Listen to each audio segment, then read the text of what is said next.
ഫ്രാൻസിലും ഈജിപ്തിലും പാരീസിലും ഒക്കെ ഒന്ന് ചുറ്റിക്കറങ്ങി നടക്കണം എന്ന് ആഗ്രഹിക്കുന്നവരാണോ നിങ്ങൾ? എങ്കിൽ നേരെ ഇങ്ങ് ദുബായിലേക്ക് പോരെ. കൊല്ലം കണ്ടവൻ ഇല്ലം വേണ്ട എന്ന് പറയുന്നത് പോലെ തന്നെയാണ് ദുബായിൽ വന്ന ഒരാൾക്ക് മറ്റൊരു രാജ്യത്തേക്ക് പോകേണ്ട ഒരു ആവശ്യവുമില്ല. എല്ലാം ഇവിടെ തന്നെ ഉണ്ട്. സായിപ്പന്മാരുടെ രാജ്യം കാണാൻ ആഗ്രഹിക്കുന്നവരുടെ മുമ്പിലേക്ക് ഒരു ഫ്രഞ്ച് വില്ലേജ് തന്നെയാണ് ഇവിടെ ദുബായിൽ ഒരുക്കി വെച്ചിരിക്കുന്നത്. പാശ്ചാത്യ രാജ്യങ്ങളുടെ അതേ മാതൃകയിൽ തീർത്തിരിക്കുന്ന ബിൽഡിങ്ങുകൾ, വീടുകൾ, തടാകങ്ങൾ, പാലങ്ങൾ, പൂന്തോട്ടങ്ങൾ, അങ്ങനെ എല്ലാം ഇവിടെ കാണാം. ഇതിലെ കാഴ്ചകളൊക്കെ കണ്ട് കറങ്ങി നടക്കുന്ന സമയത്ത് കൂട്ടിന് കുറച്ച് തണുപ്പും കൂടെ കിട്ടുവാണെങ്കിൽ നമ്മളും ഒരു ചെറിയ സായിപ്പാകുന്നത് പോലെ തോന്നും. അത്രയ്ക്ക് ഗംഭീരവും ഒറിജിനാലിറ്റിയുമാണ് ഇവിടുത്തെ നിർമ്മാണ രീതികളും കാഴ്ചകളും ഒക്കെ.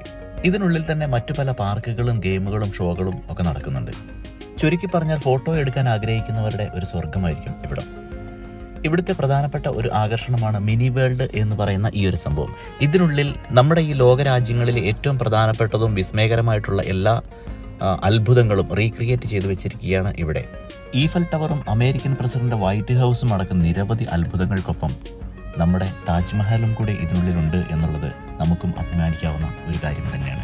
ഗിന്നസ് വേൾഡ് റെക്കോർഡ് നേടിയ ലോകത്തിലെ ഏറ്റവും വലിയ ഒട്ടകത്തിന്റെ രൂപമാണ് നമ്മൾ ഈ കാണുന്നത്. ദുബായ് പാർക്സ് ആൻഡ് റിസോർട്ട് എന്നോ റിവർലാൻഡ് എന്നോ ഗൂഗിൾ ചെയ്താൽ നിങ്ങൾക്ക് ഇതിന്റെ ലൊക്കേഷൻ കിട്ടുന്നതായിരിക്കും. ഈ കാണുന്ന കൗണ്ടറിൽ നിന്നോ ഓൺലൈനായോ 3 വയസ്സിന് മുകളിലുള്ള എല്ലാവർക്കും 30 ദിർഹംസിന് ടിക്കറ്റ് എടുക്കേണ്ടതാണ്. നേരത്തെയൊക്കെ ടിക്കറ്റിന്റെ എമൗണ്ട് ഇവിടുത്തെ റെസ്റ്റോറൻറ്റുകളിൽ റെഡീം ചെയ്തെടുക്കുവാനുള്ള ഓപ്ഷൻ ഉണ്ടായിരുന്നു. എന്നാൽ ഇപ്പോൾ അത് ലഭ്യമല്ല.